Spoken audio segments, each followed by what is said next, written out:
베드로전서 1장 3절에서 12절 말씀입니다. 저와 한 절씩 교독하도록 하겠습니다. 우리 주 예수 그리스도의 아버지 하나님을 찬송하리로다. 그의 많으신 긍휼대로 예수 그리스도를 죽은 자 가운데서 부활하게 하심으로 말미암아 우리를 거듭나게 하사 산 소망이 있게 하시며 썩지 않고 더럽지 않고 쇠하지 아니하는 유업을 있게 하시나니 곧 너희를 위하여 하늘에 간직하신 것이라. 아멘. 너희는 말세에 나타내기로 예비하신 구원을 얻기 위하여 믿음으로 말미암아 하나님의 능력으로 보호하심을 받았느니라. 그러므로 너희가 이제 여러 가지 시험으로 말미암아 잠깐 근심하게 되지 않을 수 없으나 오히려 크게 기뻐하는구나. 너희 믿음의 확실함은 불로 연단하여도 없어질 금보다 더 귀하여 예수 그리스도께서 나타나실 때에 칭찬과 영광과 존귀를 얻게 할 것이니라. 예수를 너희가 보지 못하였으나 사랑한다. 이제도 보지 못하나 믿고 말할 수 없는 영광스러운 즐거움으로 기뻐하니. 아멘. 믿음의 결국 곧 영혼의 구원을 받음이라. 이 구원에 대하여 너희에게 말을 연하는 선지자들이 경고하고 주저리하여서 자기 속에 계신 그리스도의 영이 그 받으실 고난과 후에 받으실 이 영광을 미리 증언하여 누구를 또는 어떠한 때를 지시하시는지 상고하니라. 이 성경은 자기를 위한 것이 아니요 너희를 위한 것이니 계시로 알게 되었으니 이것은 하늘로부터 대신 성령을 드리고 복음을 전하는 자들로 이제 너희에게 알린 것이요 천사들도 살펴보기를 원하는 것이다. 아멘. 아유, 말씀 자체만 갖고도 신나지 않나요? 아멘. 우리 마라나타 세 번 외칠까요? 마라나타, 마라나타, 마라나타. 아멘. 오늘 읽은 본문 말씀을 가지고 믿음의 결국이라는 제목으로 우리 함께 은혜를 나눠보도록 하겠습니다. 이 마지막 때 늦은 빛 성령의 기름 부심이 여러분들에게 충만하게 임하기를 축복합니다. 아멘. 자, 이제는 우리가 믿고 있는 그 믿음의 출처와 믿음의 근본의 그 결정체가 무엇이고 우리가 받은 복음이 과연 예수님께서 전해주신 그대로의 새 언약의 복음의 말씀을 그 진리를 붙들고 있는가 하는 부분에 대해서 우리가 요즘에는 좀 더 진지하고 심각하게 한번 점검해야 할 때가 되었음을 우리가 계속 상기해보고 있는 중입니다. 왜냐하면 저와 여러분이 믿는 이 믿음은 영혼의 구원과 관련되어 있는 문제이기 때문입니다. 뿐만 아니라 복음이 다 같은 복음이 아니고 사람들이 입맛에 딱 맞고 좋게 여겨지는 다른 복음이라는 것이 분명히 있기 때문이라고 성경은 있다라고 성경은 말씀하고 있는 거예요. 그래서 성경은 우리들에게 경고하고 있어요. 그게 갈라디아서 1장에 너무나 그 다른 복음이 뭔지에 대해서 정확하게 말씀해주고 있어요. 자, 그렇게 놓고 볼 때 우리는 무엇을 듣고 무엇을 믿고 붙드느냐 하는 것은 너무나 중요한 일이 아닐 수 없기 때문에 아무리 강조해도 결코 과언이 될 수 없다는 사실이에요. 이 복음에 대해서는. 자, 우리가 보고 듣는 것은 우리의 사고를 만들어냅니다. 그 사람의 사고는 습관을 만들어내고 습관은 그 사람의 인격을 형성하기 때문에 영의 사람으로 성숙시키느냐 아니면 혼의 생명으로 이 땅에 속한 자로 정착해 가느냐 하는 매우 중차대한 문제가 있는 것입니다. 어떤 분야의 전문이 되기 위해서는요, 어떤 한 분야의 전문가가 되기 위해서는 매일 똑같은 일을 10년 이상 반복을 해야 한다는 말이 있습니다. 물론 이것은 습득의 차원을 말하는 것입니다. 그러나 복음은 생명이기 때문에 차원이 달라요. 바꿀 수가 없기 때문에 그런 것입니다. 즉각이에요, 즉각. 그래서 받아먹는 모든 것들이 다 생명 속으로 녹아들기 때문에 진리의 영적 양식을 받아먹으면 반드시 자라게 되어 있는 것입니다. 예수님께서 말씀하셔요. 그래서 인자의 살을 먹지 아니하고 인자의 피를 마시지 아니하면 너희 속에 생명이 없느니라. 내 살을 먹고 내 피를 마시는 자는 영생을 가진 자가 되며 마지막 날에 그 말씀으로 인하여 다시 살리심을 얻을 것이라. 이렇게 말씀하세요. 내 살을 먹고 내 피를 마시는 자는 내 안에 거하고 나도 그의 안에 거하나니 나를 먹는 사람은 나로 말미암아 사느니라. 이것이 요한복음 6장에 예수님께서 말씀하신 것입니다. 새롭게 거듭난다는 것은 새 언약의 말씀으로 거듭나는 것을 말하는 거거든요. 그러면 전혀 새로운 피조물이 된다는 이야기를 말씀하고 있어요. 전혀 새로운 피조물이 된다는 거예요. 그래서 하늘의 생명을 받아서 새 피조물로 다시 태어나는 것을 말하는데요. 새 언약의 말씀은 곧 천국 복음을 말해요. 영원한 복음을 말하고 있는 것입니다. 즉 하나님께로부터 온 영을 받아서 하늘에 속한 전혀 새로운 새 생명으로 태어나는데 곧 하늘의 소속을 두고 하늘의 것을 받아 비록 이 땅에 발을 딛고 살고 있지만 이 땅에서 하늘을 살아내는 자로 다시 태어나는 것을 표현하고 있는 거예요. 이게 거듭남이라는 것을 말하고 있는 것입니다. 계시이기 때문에 이것은요 그냥 이해보다 믿어져야 되는 거예요. 그래서 하늘에서 이루어진 것 같이 이 땅에서도 아버지의 뜻이 이루어지기를 위해서 계속해서 기도하라고 하시는 것입니다. 그것이 바로 아버지의 기도인 거예요. 성경의 아버지 기도가 주기도문인 거예요. 그 주기도문, 그 아버지의 기도가 중보한, 저와 여러분을 통해서 중보기도한 그 아버지의 기도가 이제는 그대로 이 땅에 이루어질 때가 된 거예요. 창세전에 감춰졌던 것, 보이지 않던 하나님의 나라가 이제 이 보이는 물질 세계에서도 곧 이루어질 것을 말씀하고 있는 것입니다. 그러므로 보이지 않는 하나님 나라에 숨겨져 있던 것, 하나님 나라의 모든 비밀은 사람이 노력해서 사람이 점을 잘 친다고 해서 그래서 알아지는 것이 아니에요. 실제로 그곳의 주인인 성령께서 계시해 주시지 않으면 알 길이 없는 거예요. 그래서 빛과 어둠 또 하늘과 땅으로 구분시켜 놓으신 것입니다. 다만 아들의 소원대로 계시를 받는 자 외에는 아버지를 아는 자가 없다라고 말씀을 하고 있습니다. 마태복음 11장 27절 읽겠습니다. 시작. 내 아버지께서 모든 것을 내게 주셨으니 아버지에게는 아들을 아는 자가 없고 아들과 또 아들의 소원대로 계시를 받는 자 외에는 아버지를 아는 자가 없느니라. 창세전에 감추어져 있던 보이지 않던 그것을 계시해 주는 어떤 대상이 있다는 것을 말하고 있죠. 그죠? 어떤 대상이 있다는 거예요. 그런데 그 대상이 누구냐면 예수 그리스도 마음에 소원을 품고 있는 자라는 거예요. 그래서 예수님의 마음에 소원을 품고 있는 그 어떤 존재, 그들 외에는 아버지를 알 길이 없고 예수를 알 길이 없고 그 창세전에 감추어져 있던 그 사실을 알 자가 없다는 거예요. 그런데 우리들에게 말씀하고 있어요. 너희가 내 안에 거하고 내 말이 너희 안에 거하면 무엇이든지 원하는 대로 구하라. 그리하면 이루리라. 자, 그러면 대상이 어떤 대상에게 주어지는 메시지가 있다는 거죠. 그죠? 아들의 소원대로 계시를 받은 자에게 말씀하시는 거예요. 그 말씀이 진리의 말씀이 임한 하늘로부터 온 영에 의해서 그 진리의 성령이 임한 그 자들에게 말씀하시는 거예요. 무엇이든지 원하는 대로 구하라. 그리하면 이루리라. 이렇게 말씀하세요. 왜 그러냐면요, 아버지 뜻이기 때문에 그런 거예요. 진리의 성령께서 임하여서 그 성령에 의해서 구하는 기도, 그 성령에 의한 소원, 하나님에 의해서 만들어진 그 소원은 반드시 이루어지기 때문에 그러는 거예요.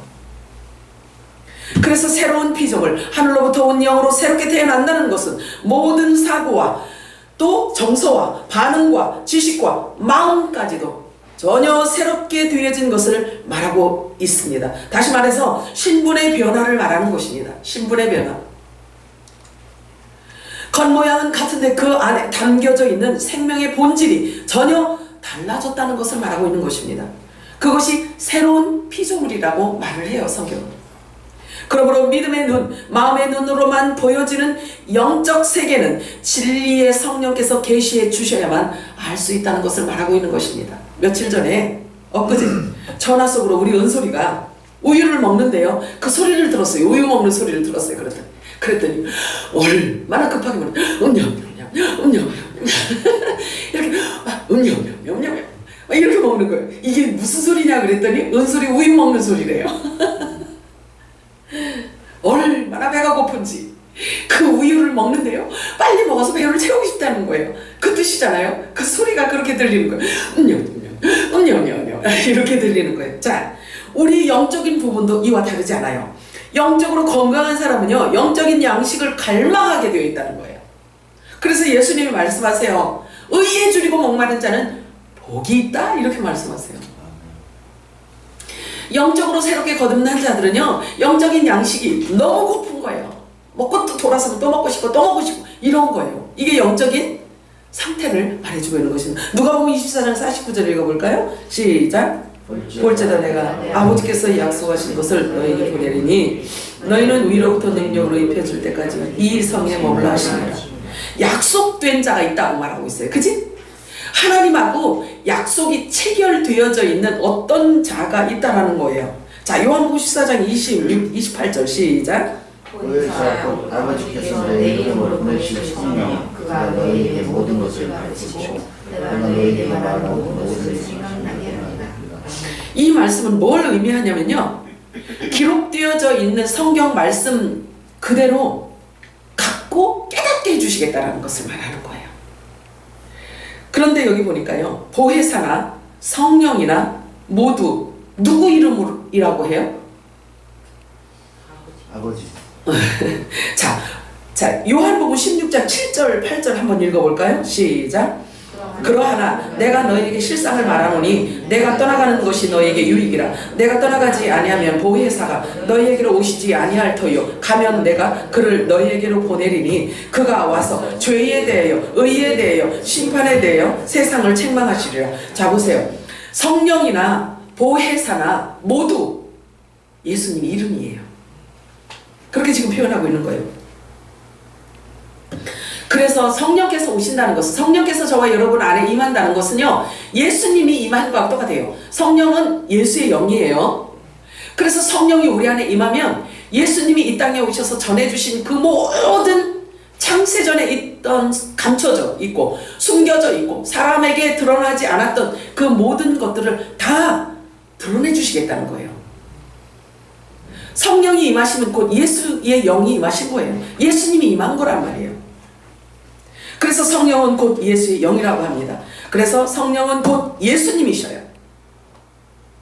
그분이 오시면 죄가 뭔지, 의가 뭔지, 심판이 뭔지를 가르쳐 주신다는 거예요. 깨닫게 하신다는 거예요. 첫째, 죄는요, 절대로 구원에 이르지 못하게 하는 가장 큰 원인이란 말이에요. 그렇기 때문에 예수님의 영이 우리 안에 임하시면 그 죄부터 해결해 주시는 거예요. 하나님의 심판에 이르는 그 죄부터 해결해 주세요. 이것은 하나님께서 예수의 영이 우리 안에 오시면 그거 먼저 해결해 주시고 깨닫게 해주시는 거예요. 그러므로 성경이 말하는 죄를 반드시 알아야만 되는 것입니다. 그리고 그 죄를 반드시 해결해야지만 되는 거예요. 그래야 우리가 예수님이 있는 곳으로 갈 수가 있는 거예요. 독약은요, 알고 먹든 모르고 먹든 죽어요. 모르고 먹었으니까 안 죽겠지, 절대 안 그래요. 그래서 죄도 크든 작든 알고 짓든 모르고 짓든 죄는 죄예요. 아이고, 저는 그게 죄라는 걸 몰랐는데요, 아무도 나에게 그런 걸 말해준 적이 없는데요, 이 변명은 하나님 앞에서 통하지 않는다는 거예요. 그래서 하나님은 약속대로 기록되어진 말씀대로 구원과 심판을 내리시는 거예요. 그래서 하나님의 말씀이 계시되어져 있지 않고 계시되어지지 않고 하나님의 말씀을 깨닫지 못하고 그러면 눈뜬 당달봉사가 되는 거예요. 모르면 몰라서 지은 죄도 죄예요, 하나님 앞에는. 그러나 하나님은요, 분명히 선지자들을 보내주신다고 했어요. 알게 하신다고 하셨어요. 성령께서 오셔서 우리를 알게 해주신다고 그랬어요. 저와 여러분의 스승이 누구라 그랬어요? 성령님이세요. 예수님이세요. 그리스도라고 말씀하시잖아요. 우리의 지도자는요, 그리스도시란 말이에요. 그래서 진리의 성령께서 오시면 우리를 모든 진리 가운데로 이끌어서 말씀이 뭐라고 얘기하는지를 깨닫게 하신다는 거예요. 약속대로 기록되어진 말씀대로 구원과 심판을 하나님께서 허락하십니다. 분명하게 아버지와 약속이 체결된 어떤 부류가 있다는 것을 시사하고 있는 것입니다. 이 약속이 바로 예수님께서 이 땅에 쏟아내신 복음, 즉 새 언약의 말씀, 천국 복음, 영원한 복음을 말씀하시는 곳입니다. 이 영원한 복음 안에 모든 해답이 들어있다는 사실이에요. 그 말씀 안에는 하나님의 새 언약의 말씀이 들어있기 때문에 그 약속과 그 내용대로 약속이 체결되어진 자들에게는요, 구속력이 있게 되는 거예요. 그가 어떤 외모를 하고 있든 상관없어요. 그 말씀이 임하여서 그 말씀대로 체결이 되어지면, 하나님과 체결이 딱 되어지면 누구라도, 우리는 모르잖아요. 누가 구원받은 자인지, 누가 구원 못 받은 자인지 모르잖아요. 그런데 그 약속이 체결되어져 있는 자들은 하나도 남김없이 하나님께서 다 구원해 주시겠다라는 약속이에요. 성경 보세요. 내용도 모르고, 그리고 약속도 되어져 있지 않고, 약속도 체결되어져 있지 않고, 아무 관계도 아니고, 소속도 분명하지 않고, 연합되어져 있지도 않고, 계약 관계도 아니고, 아무런 내용도 없고, 뭐가 뭔지도 모르는데 어떻게 그 약속의 내용이 체결될 수 있느냐 하는 거예요. 그렇지 않겠어요? 그래서 약속으로 주신 거란 말이에요, 말씀을. 근데 덮어놓고 우리가 종교생활 해갖고는 안 된다는 거예요. 하나님은 항상 먼저 약속을 하세요. 그리고 약속을 받은 자를 통해서, 즉 성경에서 말씀하고 있는 남은 자들을, 남은 자, 하나님께서 구속해 주시는 방법이요, 남은 자 이렇게 말씀하세요. 그건 뭘 의미하냐면요, 7000년이라는 하나님의 계획을 세워놓았는데, 어느 시대에 누구를 구원할지, 어떤 때 누구를 구원해 줄지, 이것을 구체적으로 얘기를 하면 성경 한 권에 어떻게 이걸 다 7000년의 역사를 다 쓸 수가 있냐고요. 그러니까 방법을 가르쳐 주신 거예요. 남은 자를 통해서 남은 자 이렇게 말씀하시는 거예요. 하나님은 사람의 외모를 보지 않으신다. 그러므로 사람의 외모로 구원받을 자를 측량할 수 없도록 하신 거예요. 그래서 판단하거나 정죄하거나 할 수 있는 권한을 우리들에게 누구에게도 준 적이 없어요. 말만 가지고도 알 수 없어요. 하나님은 중심을 보시기 때문에 그 사람의 삶을 말씀하는 것입니다. 물론 그 사람의 말은 매우 중요하기는 해요. 그러나 말만으로는 열매라고 말할 수 없는 아주 예민한 부분이 또 있다는 거예요. 그래서 삶을 말하고 있어요. 삶. 그래서 그 사람의 모든 삶의 영역을 말하고 있는 것입니다. 그래서 히브리서 12장 14절에 보면 모든 사람과 더불어 화평함과 거룩함을 따르라 이렇게 말씀하셨어요. 삶을 얘기하고 있는 거죠. 이것이 없이는 아무도 주님을 볼 수 없다. 아무도 주를 볼 수 없다는 거예요. 교회 와서 막 거룩한 척하고 말만 믿음 좋은 척 해갖고는 안 된다는 거예요. 하나님은 중심을 보신다는 거죠. 자, 베드로전서 1장 3절 4절 오늘 본문 말씀이에요. 3절 4절만 한 번 더 읽겠습니다. 시작. 우리 주 예수 그리스도의 아버지 하나님을 찬송하노라. 그의 많으신 은혜로 예수 그리스도를 죽은 자 가운데서 부활하게 하신 것만이라. 우리를 거듭나게 하신 산 소망이 있게 하시며 속지 않고 더럽지 않고 죄하지 아니하여 유혹을 받게 하시니 너희를 위하여 하나님의 간직하신 것이다. 아멘이죠. 거듭난 자는요, 소망이 어디에 있다고요? 하늘에 있어요. 하늘에. 산 소망을 두고 살아갑니다. 이것이 바로 하나님과 약속이 체결되어진 자들에게 실체이며 사실입니다. 그 새 언약의 말씀을 받은 자에게 반드시 성취되어질 변개되지 않는 진리를 성경에 기록해 놓고 있는 것입니다.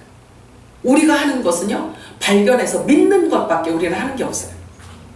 믿음은 바라는 것들의 실체이고 실제 상황입니다. 그리고 보이지 않는 것의 증거라고 말씀하고 있어요. 즉 확증되어진 보증서라는 뜻인 거예요. 그래서 새 언약의 천국 복음을 듣고 가진 자들의 특징은 이 땅에서도 하늘을 살아간다는 것입니다.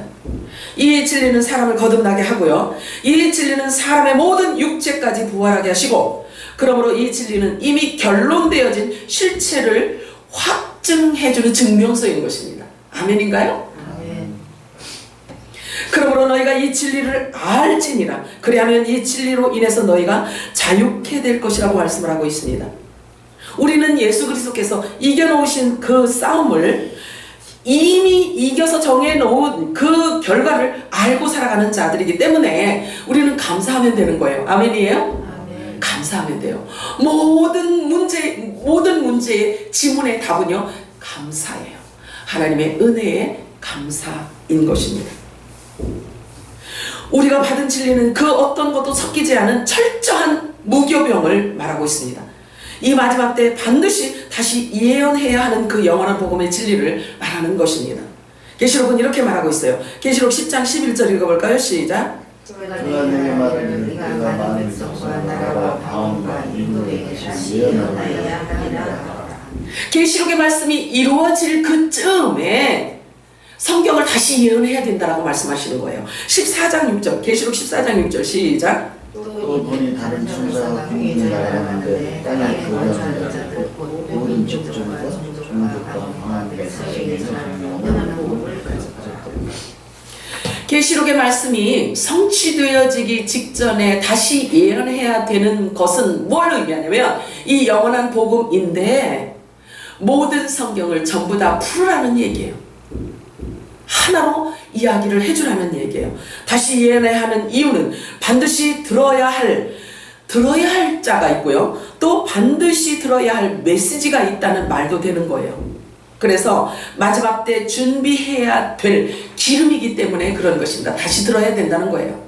다시 예언해야 되고 다시 들어야 되는 이 영원한 복음은 마지막 때 준비해야 하는 기름을 말하고 있는 거예요.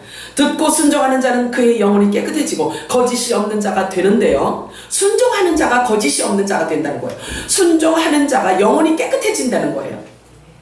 그래서 순종하는 자는 목이 곧은 자가 아닌 거죠. 그래서 순종하지 아니하는 자는요, 목이 곧고 순종하지 않는다는 거예요. 순종하지 않는 자는 같은 얘기야. 말씀을 듣기만 하고 순종 안 하는 것도요, 목이 곧은 자라고 성경을 표현하고 있어요. 그리고 패역하다라고 말하고 있어요. 성경은요. 패역하다. 패역이 뭔 얘기인가 궁금해할 거 없어요. 목이 곧고요, 순종하지 않는 자를 패역한 자다라고 성경을 표현하고 있어요. 패역한 세대에 기울어져 있는 자들은 보면은요, 다 목이 곧고 말씀에 순종하잖아요. 하나님을 두려워하지 않는 거예요. 말씀은 말씀이고 나는 나고 이런다는 거죠. 패역한 세대. 패역한 세대. 베드로전서 1장 22절 읽어볼까요? 시작. 너희가 진리를 순종함으로 너 영혼을 깨끗하게 하여 거짓이 없이 형제를 사랑하기에 이르렀으니 마음으로 뜨겁게 서로 사랑하라. 순종하는 자들이 영혼이 깨끗하다는 거예요. 말씀으로 깨끗해졌다는 것을 말하고 있어요. 그래서 거짓이 없다는 거죠. 그래서 이 형제 중에 첫째는요, 예수님이 우리 형제라고 표현하고 있어요. 성경에 야고보서 보면, 요한일서에 보면. 그러면 첫째로 예수님을 사랑하는 거예요. 첫째로 예수님을 사랑하기에 이르르고 또 형제를 사랑하게, 우리 이웃 형제를 사랑하게 되는 거죠. 모든 정죄의 율법은요, 사랑 안에서 녹아지게 되어 있어요. 내가 율법을 폐하러 온 줄로 생각하지 마라. 완성케 하러 왔다고 예수님께서 말씀하고 계십니다. 그래서 예수님의 이 사랑의 계명을 순종하지 않으면요, 모든 율법에 다 걸려 있어요. 다 걸려 있기 때문에 율법은 정죄한다 그랬잖아요. 그죠? 그러면 율법에 걸려 있는 자들은요, 정죄에 걸려 있는 자들인 거예요. 마태복음 5장 17절에 내가 율법이나 선지자를 폐하러 온 줄로 생각하지 마라. 폐하러 온 것이 아니고 완전하게 하려 함이라. 그렇기 때문에 예수 그리스도를 통과하지 않으면요, 율법의 해결 방법이 없어요. 율법의 해결 방법이 없어요. 저와 여러분은요, 정죄의 직분자가 아닙니다. 의의 직분자예요. 아멘인가요? 아멘. 화목의 직책의 말씀을 받은 자들인 거예요. 저와 여러분을 만나면은 모든 자들이 하나님과 화목을 이루게 되어져야 되는 거예요. 하나님과 원수된 사람들을, 그들의 죄를 사하고 사는 권세가 저와 여러분에게 주어졌기 때문에 그런 겁니다. 아멘이에요? 아멘. 네. 그래서 저와 여러분을 만나면 하나님과 원수된 자가 그 원수된 길에서 그 죄를 사하고 돌아서고, 그리고 하나님과 화목과 화해의 자리로 인도해 줘야 되는 것이 저와 여러분에게 맡겨주신 사명이라는 거예요. 아멘이에요? 아멘. 자, 그렇기 때문에 우리는 항상 준비되어져 있어야 되는 거예요. 저와 여러분이 사람을 만나잖아요. 그가 누구든지 믿지 않는 자에게도 이 얘기를 해줘야 되는 거예요. 나는 하나님께서 나에게 주신 사명이 있습니다. 당신과 하나님과 화목하게 하는 직책이 나에게 주어졌어요. 이 이야기를 해줘야 되는 거예요. 그래서 내 말을 들을래요? 그리고 말을 해줘야 되는 거예요. 자, 로마서 12장 2절 읽겠습니다. 시작. 너희 이 세대를 본받지 말고 오직 마음을 새롭게 함으로 변화를 받아 하나님의 선하시고 구하시고 온전하신 뜻이 무엇인가 분별하라. 우리는요, 마음을 강팍하게 하면 안 돼요. 교만하면 안 돼요. 남을 얕잡아 보면 안 돼요. 남을 아래로 놓고 보면 안 돼요. 제가 교만이 뭐라고 그때 표현해 드렸나요? 상대가 무슨 얘기를 하는데 그 하는 얘기를 밑으로 깔고 내가 무슨 얘기를 하는 게 이게 교만이라는 거예요. 이게 교만이라는 거예요.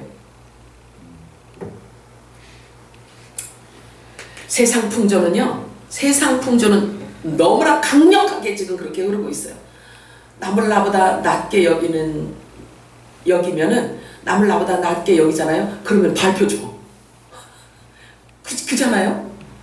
그래서 무슨 얘기든지 있지요. 무슨 얘기든지 해요. 말이 되든 안 되든 해요. 해놓고 봐요. 그래서 상대에게 그게 먹히잖아요. 그러면 밟는 거죠. 내가 너무 심한 표현을 했나? 예쁜 입을 가지고 심한 표현을 했구나.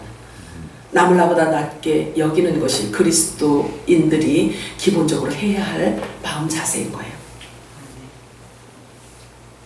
그리고 하나님의 뜻이 무엇인지를 분별해야 되는 거예요.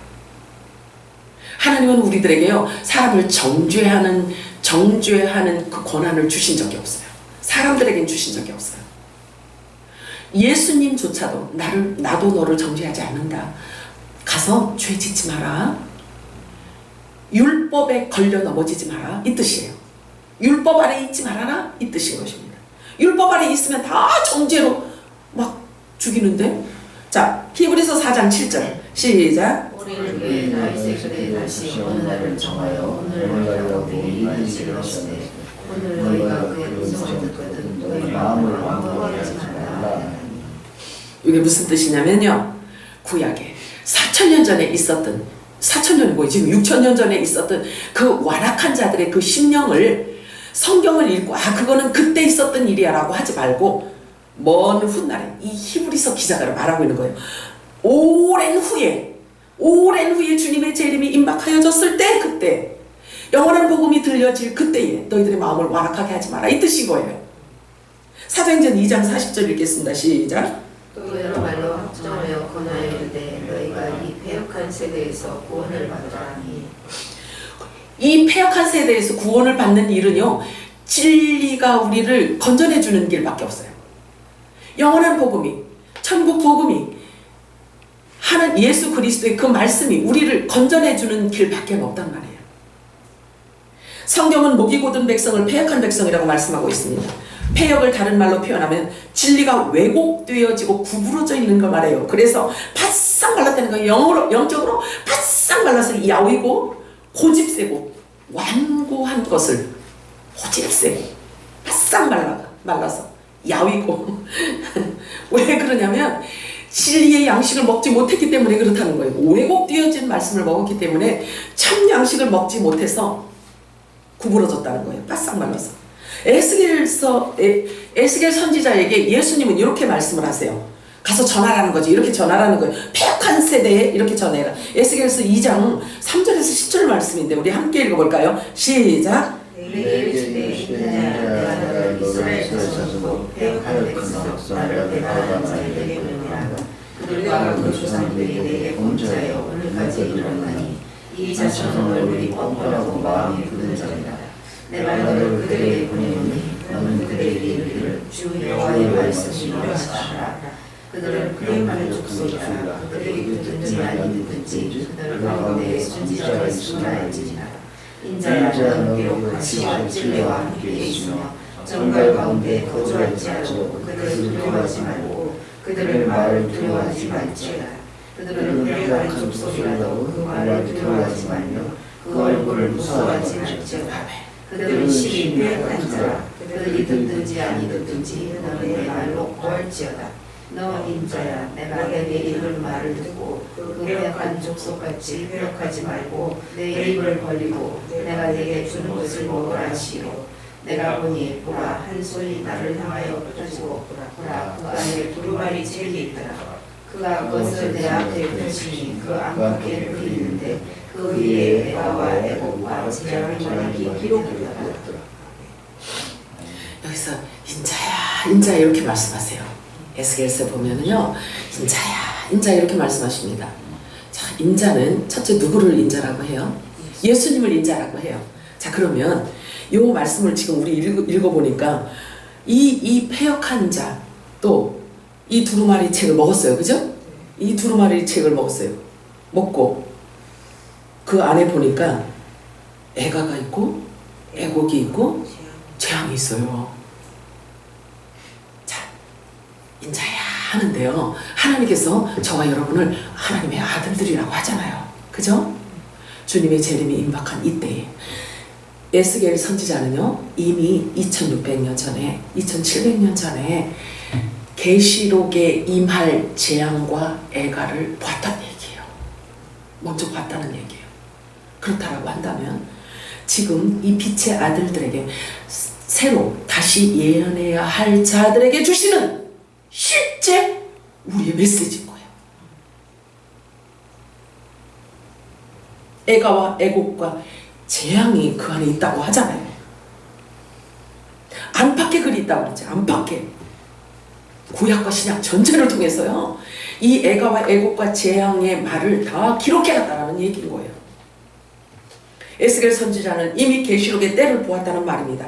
애가와 애곡, 이 땅에 임할 무서운 불심판의 재앙을 미리 보았다는 것을 기록하고 있는 것입니다. 예수님의 초림과 재림은 같은 맥락으로 볼 수 있다고 제가 말씀드렸습니다. 예수님의 초림 때 그 시대를 일컬어 패역한 시대라고 예수님이 책망하셨어요. 사람들의 마음에 진리가 부어져 있지 않기 때문에, 진리가 없기 때문에, 빛이 없기 때문에, 생명이 없기 때문에 휘어지고 구부러지고 아주 단단하고 완악하고 강팍했다는 거예요. 그래서 패역한 시대라고 예수님께서 말씀을 하십니다. 아주 고집세고 완고하고 교만하고. 그래서 모든 종교 지도자들은 높은 상자를 좋아했고 외식함으로 사람들을 율법 아래 묶어놓고 꽁꽁 묶어놓고 자기 사람으로 만들어서 옴짝달싹도 못하도록 사람이 사람을 종으로 그렇게 만들어 묶어놓았다는 거예요. 그래서 예수님께서 패역한 시대라고 말씀을 하십니다. 그때 이른 비가 내려진 거예요. 오순절날. 그때 이른 비가 내려져서 거기서 그 묶인 속에서, 그 포로에서, 그 눌린 자에게서 자유가 임했던 거죠. 오순절에. 그게 이른 비란 말이에요. 그 이른 비에 기름 부음을 받고 거기에서 노연함을 입은 자들이 이렇게 쭉 넉 달이라는 기간 동안을 이렇게 쭉 내려온 거예요. 그래서 지금은 늦은 비가 임할 때가 된 거예요. 그래서 늦은 비 임하는 이 메시지를 다시 예언해야 된다고, 다시 말해야 된다는 거예요. 자, 다시 예언해야 하는 그때가 우리 시대에 지금 도래한 거예요. 흥분되는 시대가 된 거예요. 흥분되는 시대가 된 것입니다. 그 영원한 복음을 이제 이 마지막 때 빛의 아들들에게 맡겨주셨고, 또 화목직제, 그 말씀을 우리들에게 주신 거예요. 그래서 고린도후서 5장 19절에 보면은 하나님께서 그리스도 안에 계시사, 그리스도가 누구예요? 하나님께서 그리스도 안에 계시사 세상을 자기와 화목하게 하시며 그들의 죄를 그들에게 돌리지 아니하시고 화목하게 하는 말씀을 우리에게 부탁하셨느니라. 하나님께서 그리스도 안에 계시대요. 새 언약의 말씀을 말하고 있죠. 말씀 안에 하나님께서 계셔서 그 말씀을 선포하는 자를 통하여서 하나님께서 죄 없다라고 하시겠다는 거예요. 우리가 전함으로 인해서 말씀이 선포되어져야 그 말씀이 이루어질 거 아니겠어요? 누군가는 입이 되어서 전해야 되는 거예요. 그 말씀을 저와 여러분에게 맡겨주셨다는 사실이에요. 아멘이요? 아멘. 흥분되는 시대에 살고 있습니다. 화목직책의 말씀을 주시면서 반드시 다시 예언을 해야 한다고 말씀하시는 것입니다. 알고 깨달은 자는 준비하게 될 것입니다. 들을 준비가 되어 있는 자들은 듣게 될 것입니다. 늦은 미성령은 매우 짧고 굵게 지나갈 것입니다. 믿음이 없이는 하나님을 기쁘시게 할 수 없다고 말씀하고 있습니다. 그 믿음의 결국이 바로 영혼의 구원인 것입니다. 무엇을 믿느냐, 그래서 중요한 거예요. 무슨 말씀을 붙들고 있느냐, 어떤 말을 들었느냐, 어떤 양식을 먹었느냐예요. 우리 모두의 영원한 생명과 관련된 구원의 문제이기 때문에 굉장히 주의하여 살펴야 하고 신중히 다뤄야 되는 것입니다. 귀를 아무데나 열어놓지 마십시오. 정보의 홍수시대에 우리 지금 살고 있단 말이에요. 그냥 노아 때만 홍수시대가 아니에요. 지금도 홍수시대예요. 우리 눈을 어디다 맞춰놓느냐, 우리 눈을 어디에, 우리 시선을 어디에 집중하느냐, 우리 귀를 어디에 열어놓느냐, 들어오게 되어 있어요. 나는 들어보고 똥인지 된장인지 먹어봐야 안다고. 그러면 큰일 나요. 그러면 이미 휴가된 뒤에 남아있으면 휴가됐구나 이렇게 된단 말이에요. 자, 베드로전서 1장 8절 9절 한번 읽겠습니다. 시작. 예수를 너희가 믿었으나 사랑합니다. 이제로 보지 못하나 믿고 말할 수 없는 영광스러운 즐거움으로 기뻐하니 이들이 결국 영혼의 구원을 받는다. 얼마나 중요합니까? 얼마나 중요합니까? 언약이 체결된 자들의 결국은 곧 영혼의 구원이라고 말씀하고 있습니다.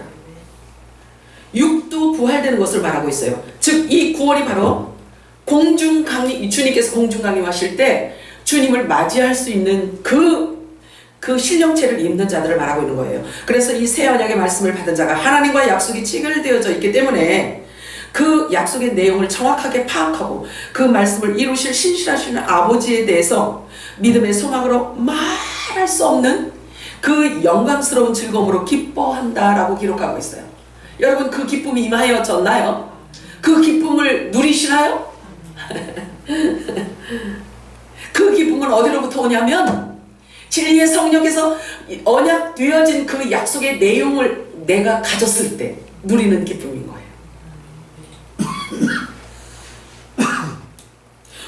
어떤 기도, 어떤 상황이, 어떤 힘든 상황이 이렇게 해결이 됐어. 이 기쁨이 아니에요. 이 기쁨을 얘기하는 게 아니에요. 내 영 안에서, 내 영이 영 안에서 아버지와 함께하는 그 기쁨을 말하는 거예요. 새 언약으로 하나님과 체결되어진 그 내용을 분명하게 깨달았다는 거예요. 그러니까 기쁨을 누린다는 거죠. 내용을 깨달았기 때문에. 그래서 사도행전 13장 22절에 보면은 내가 이세 아들 다윗을 만나니 내 마음에 맞는 사람이라 내 뜻을 다 이루리라 하시더니 이렇게 말씀하세요. 이건 뭐를 의미하냐면요, 하나님의 마지막 때 하나님께서 무슨 뜻을 갖고 있고 무엇을 계획하고 하나님의 뜻을 담고 있는 자와 하나님과 체결이 된 거예요. 하나가 된 걸 말하고 있는 거예요. 그를 통해서 그가 갖고 있는 그 말씀을 이루시겠다라는 뜻인 거예요. 마지막 때 아버지의 뜻을 품은 자를 말합니다. 아는 것과 믿는 것이 하나가 될 때 비로소 아버지의 마음에 연합될 수 있는 거예요. 아멘이죠? 베드로전서 1장 10절과 11절 중요합니다. 읽겠습니다. 시작.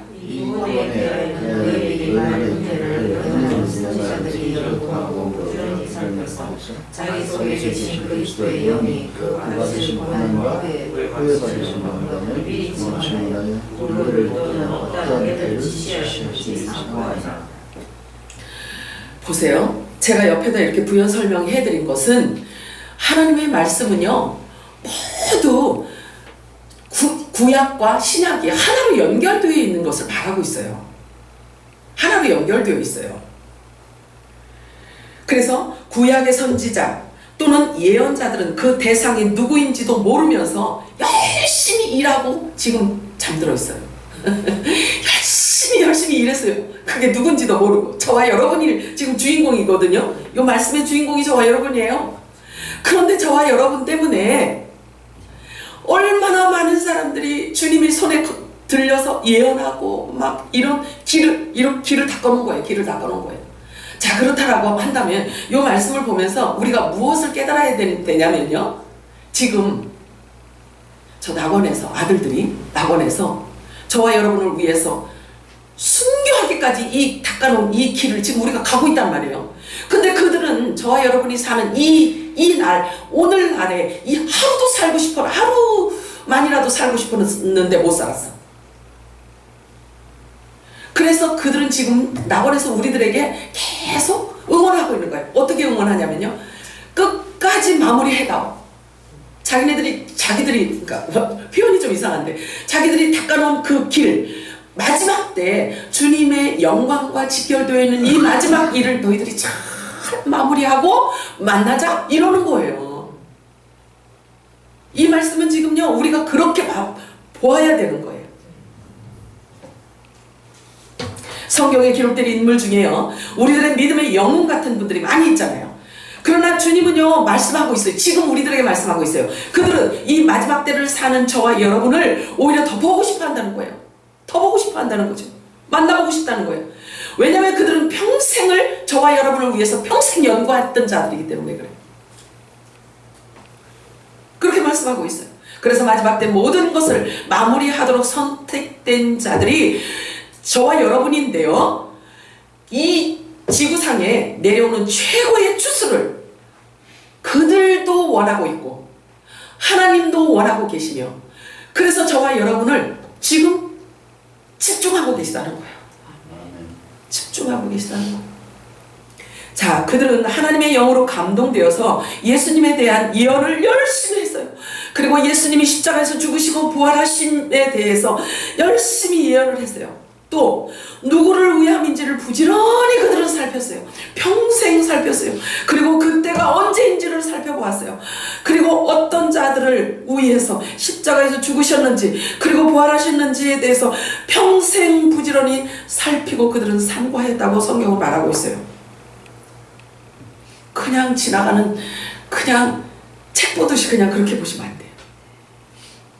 이것은 창세기부터요, 연결되어지고 풀어져야 우리가 이해를 할 수가 있어요.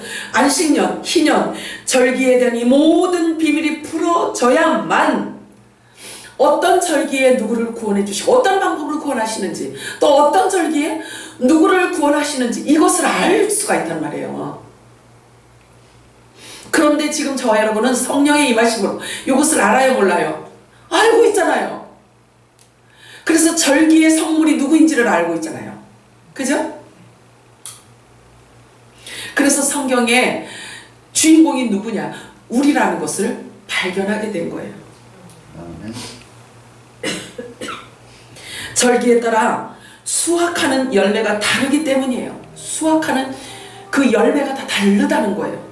아들 수확하는 때가 있고, 종들을 수확하는 때가 있고, 그죠? 또 시민들을 수확하는 때가 따로 있다는 거예요. 그래서 예수님이 초림이 있고 재림이 있는 거예요. 이해가 되죠? 그래서 공중 강림과 지상 재림이 구분되어져 있는 것입니다.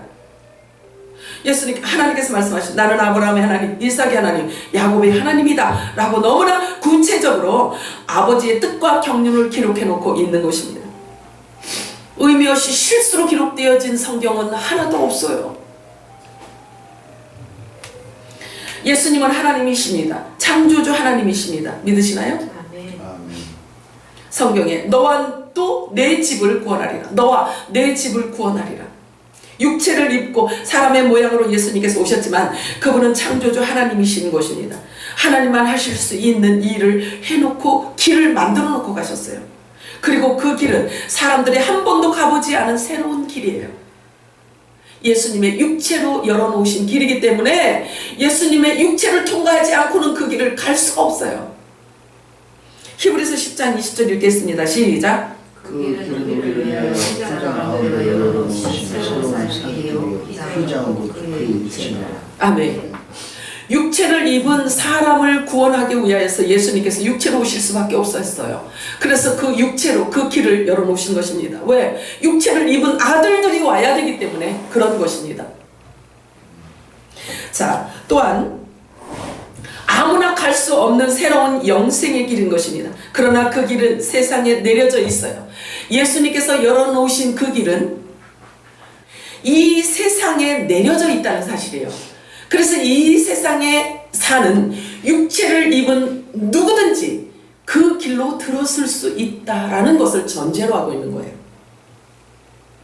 그래서 예수님께서 말씀하세요.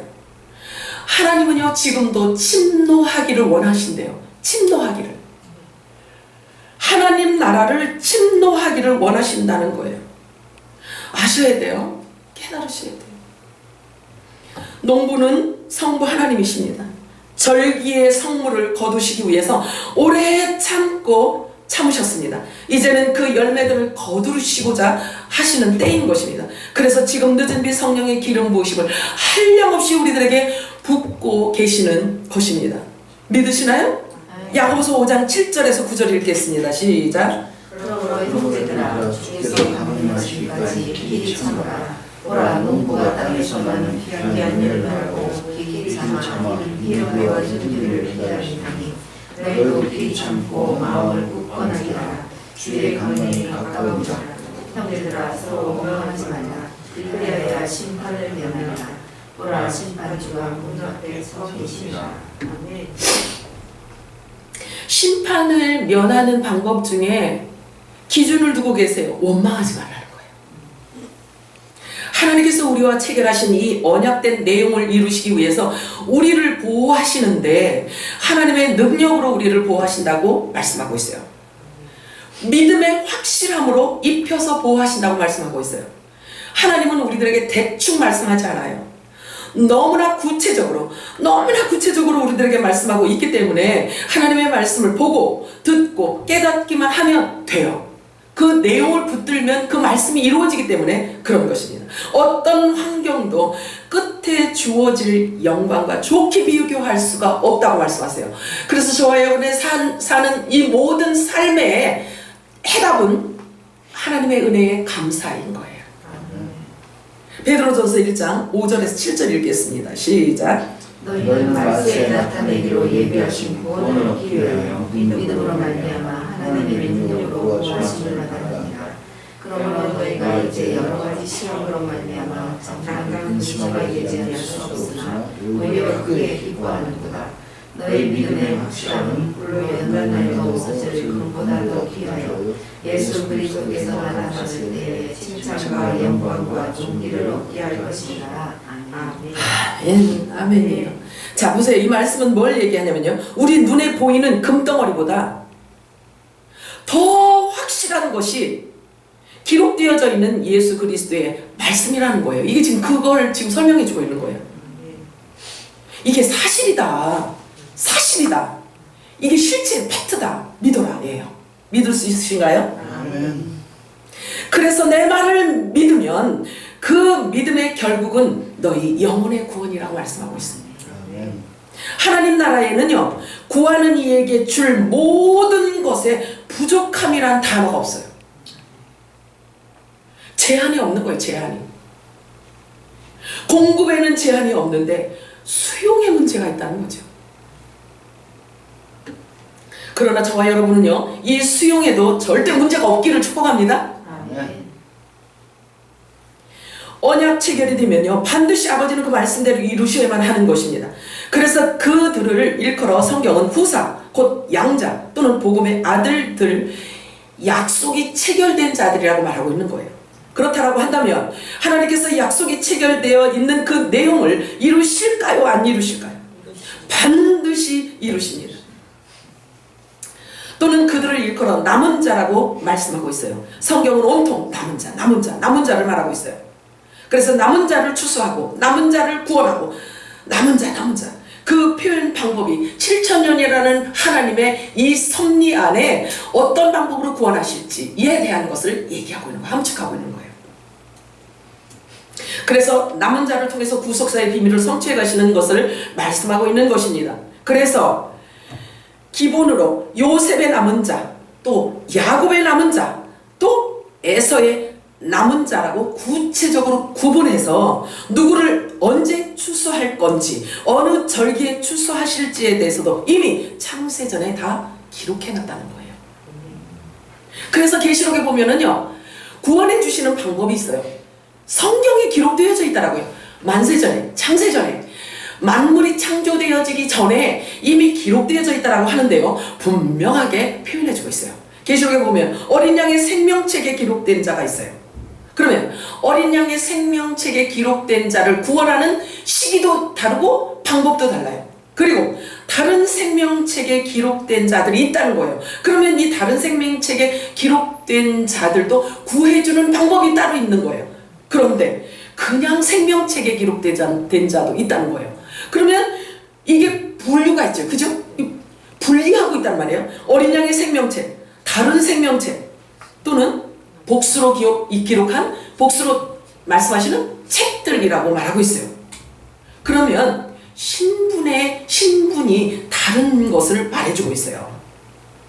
그래서 정해진 절기에 따라 추수해 주시는 창세전부터 숨겨진 비밀이 이제 막 이 가을 절기에 되어서야 첫 수확이 시작되잖아요. 가을 절기 첫 수확이 시작돼요. 근데 첫 열매를 누구라고 해요? 부활의 첫 열매는요, 예수 그리스도예요. 그죠? 그러면 이 수확의 첫 수확이 시작된단 말이에요. 나팔절에 첫 수확이 시작됩니다. 그래서 이 가을 추수절기가 되어서야 모든 성경이 계시되어지고 있다는 사실을 우리는 성령의 계시로 알아요, 몰라요?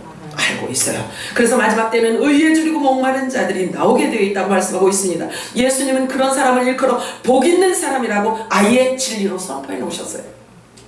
마태복음 5장 6절 읽겠습니다. 시작. 의에 줄이고 목마른 자는 복이 있나니 그들이 배부를 것이며. 아멘. 의가 무엇인지, 의가 뭔가요? 의에 목마르다면 의가 뭔지를 알아야 하잖아요. 그죠? 이 의는 뭐냐면요, 하나님 나라의 모든 것을 말해요. 하나님 나라의 모든 신령한 모든 것들을 다 의미하고 있는 것입니다. 자, 그래서 하나님으로부터 나오는 모든 것을 말하고 있는데요, 오직 나의 의는 믿음으로 말미암아 살리라고 말씀하셨어요. 즉 하나님의 소유를 말해요. 그래서 하나님으로부터 공급되어지는 양식을 먹고자 하는 것을 의에 줄이고 목마른 자라고 말합니다. 그래서 하나님으로부터 주어지는 그 양식을 먹는 자가 의의 의인이에요. 당대 의인, 노아란 말이에요. 그래서 하나님으로부터 공급되어지는 그 양식을 먹어야 내가 하늘에 소속되어 있고 하늘에 연합되어져 있다는 것을 증명할 수가 있잖아요. 그렇지 않겠어요? 아니, 말로는 하늘에 속한 자고 하나님의 아들이라고 하는데 이 땅의 양식을 주어서 이 땅에 코박고 이 땅 늪에 그냥 이렇게 깊이 빠져서 뿌리 내리고 이 땅의 것으로 배불리고자 한다고 한다면 소속이 다르잖아요. 소속되어져 있는 곳에 그 양식을 이렇게 추구해야 되잖아요. 그 양식을 먹고자 해야 되잖아요. 왜냐면 예수님 말씀하시잖아요. 오직 나의 의인은 믿음으로 말미암아 살리라고 말씀하셨는데 의인이라면 하늘로부터 오는 양식에 목말라 해야 하는 것입니다. 그래서 이 의로움은요, 세상 사람들이 말하는 그런 의로움을 말하는 게 아니에요. 하나님 나라의 속성을 말하는 것입니다. 그래서 본질에 대한 것을 말씀하고 있는 것입니다. 하늘에 속한 자는 하늘의 것으로 목이 마르게끔 되어 있다는 것입니다. 그래서 하나님께서는 지금 저와 여러분의 한계를 벗기고 있어요. 저와 여러분에게서 한계를 벗기고 있어요. 육으로 있고 육의 눈으로 보고 보이는 것에 감각적인 것만 가지고 이 오감 가지고만 말하는 그 감각을 우리 지금 교정하고 있는 거예요. 그것을 바꾸는 거예요. 그리고 그 한계점을 하나님께서 없애고 있는 거예요. 그 한계점을 벗기고 있는 거예요. 왜? 우리는 하늘을 살기 때문에 그런 것입니다. 이상하게 들리나요? 이거는 팩트예요. 하나님께서 저와 여러분에게 공급자로서의 우리들에게 제한을 벗겨내고 계십니다. 왜? 공급하시는 분은 제한이 없기 때문에 그래요.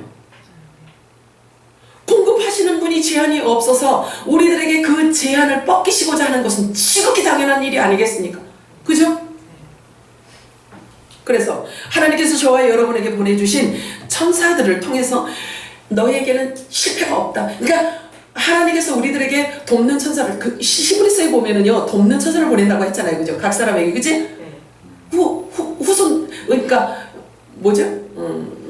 후사들에게, 아들들에게 하나님께서 돕는 천사를 다 보낸다고 그랬어요. 심부름꾼으로 보낸다고 그랬어요. 그런데 심부름을 하러 온 천사가 저와 여러분이 하나님 앞에 기록되어져 있는 하나님께서 이렇게 최 집사는 내가 이렇게 할 거야 하고 기록해 놓은 그 내용을 다 알고 왔는데 실패가 있을까요?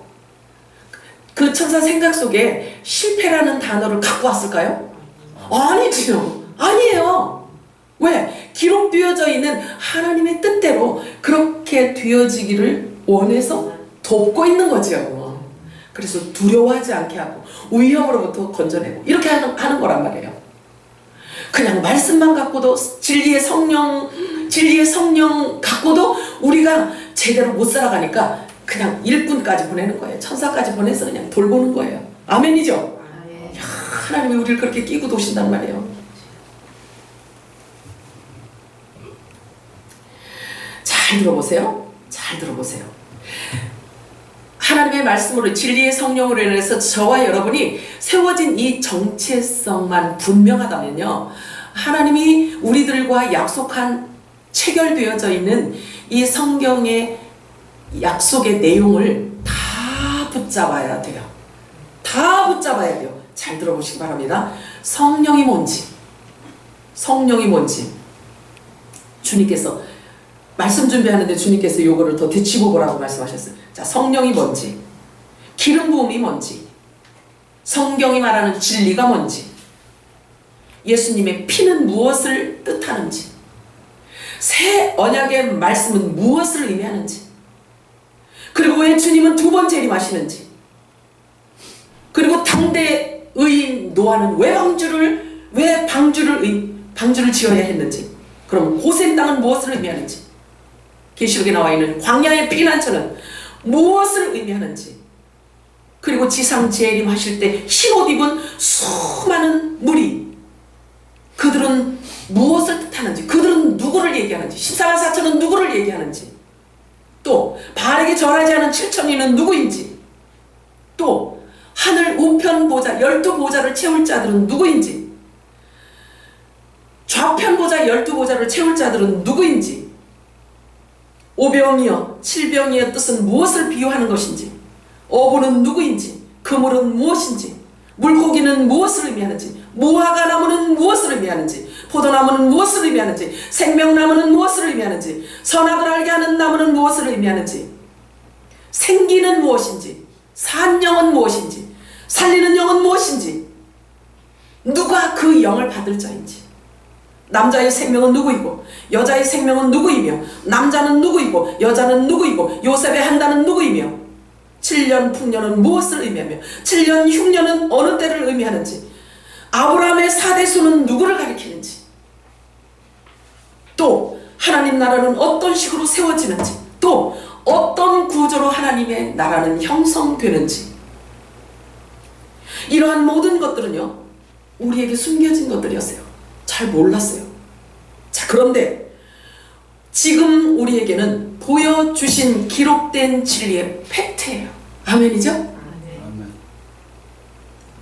변개될 수 없는 우리에게 허락하신 약속으로 체결된 언약의 내용인 거예요.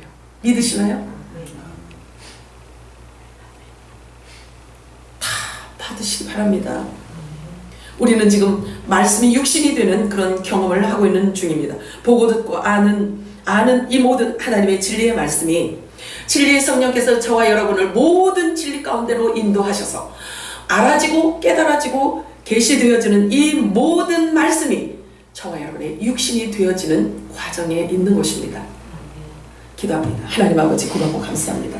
오늘도 말씀이